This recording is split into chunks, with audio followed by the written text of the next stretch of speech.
કે છે કે કેસ પાછો ખેંચી લે અને તને મારી નાખીશ. આપણાને મારી ગયો તો મારવાનો જ તે.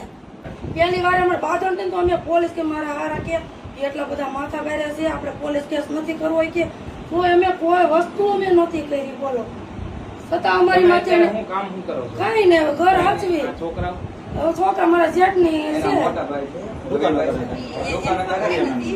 મારા હારાય નથી.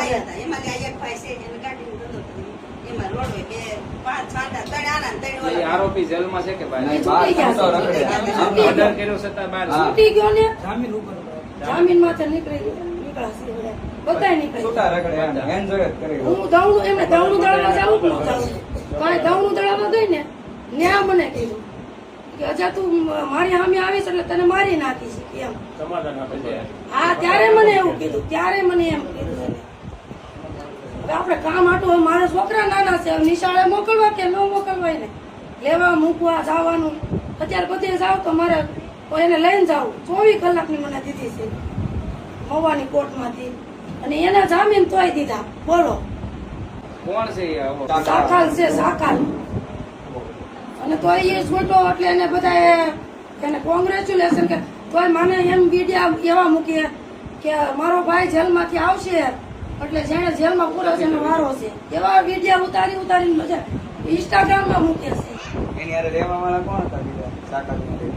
સાકલ યાર સમીર, સમીર એની આખી ટીમ જ છે. સુરજ ચૌધરી, સાકલ, સમીર, પછી બે બીજી નાઈટ છે આપણે હિન્દુના, બધા ભેગા મળીને. હા બધા ભેગા મળીને. તમે વિચાર કરો, આ તળાજામાં 4 વર્ષ પહેલા આ બેનના હસબન્ડની હત્યા કરવામાં આવી. એમના છોકરાઓને અત્યારે રજડી દેવામાં આવ્યા છે, અને છતાં હજુ 4 વર્ષમાં એ આરોપી તો બધા બહાર જ છે. તળાજાની દશા જુઓ તમે.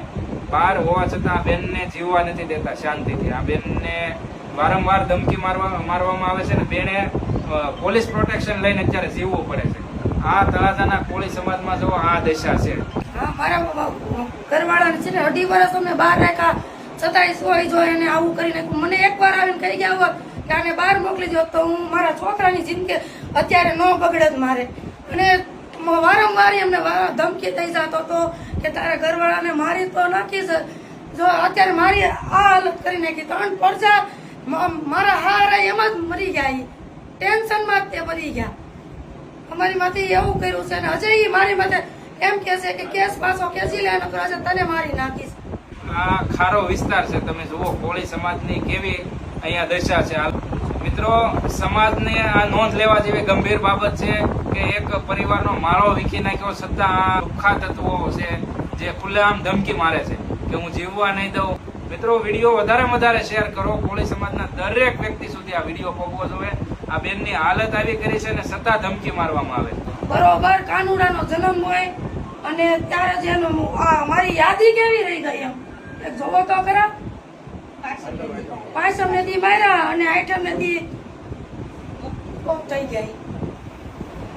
બોલી કેમ ન ગયા ભાઈ? મારું કહેવાનું એમ છે, અને મારો વિયોગ છે એ આવવાનો તો નથી, પણ હવે બીજા છે એને તો જિંદગી જીવવા દો. નકર તમને આ ખારો ખાલી કરાવીને કાઢી મૂકશે. ભાઈઓ ને ભાઈઓ બધાય થાવ, બધાય થાવ. જો આમાં થાવ તો ઉભો રહે તો કેજો. દાદા કોણ કરી છે? આપણે કરી છે ને દાદા. આ જિંદગી પૂરી પાડવી ને એ છે હવે. એમ નહીં એને આપણને લઈ એને નહીં નીકળે. મારો માણા વિયો ગયો છે હિન્દુ મુસલમાન તો તમારી માવું ને બેનું ને આમાં વળાવવા મળો. અને સમાધાન એનું હિન્દુ મુસલમાન ને એક વેર કોને બાંધ્યું? એને બાંધ્યું છે આપણી હારે. આપણે એને હારે નથી, આપણે એનાથી બીવી છે. છેડો હોતે છે, છેડો કરે એને હોતે ખૂન કરી નાખ્યું એકનું. તોય છતાં એ છૂટી ગયો. છૂટીને જો જલસા કરે છે. કા ભાઈ 2 વર્ષ નથી થયા તા બીજો ક્યાં છે એને કર્યો.